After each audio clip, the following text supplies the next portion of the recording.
Zure ustez zerk definitzen dugu gure garaia?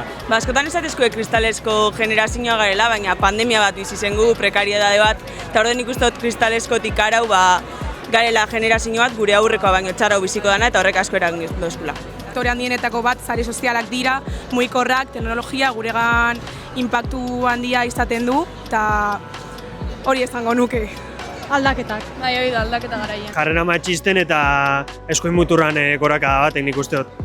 Presoak behin betiko etxean nahi ditugun belaunaldia garela. Fasismo igoerak asko eta horrek saretan dauke eragin nabarmenen eta ontako baliabideek behar ditugula esango nuke. Teknologia barrien erabileraz gain eta hola, nik uste dut gure garaiak eta gure generazioa eta badagoela gero eta kontsentziatu hau euskaran erabilera eta gure kultura zaintzen. Eraldaketak, etengabean berritzen egoteak eta hori, eta gauza berriak sortzea gugarena babestuz. Aterabideak bilatzeko belaunaldi bat gehala.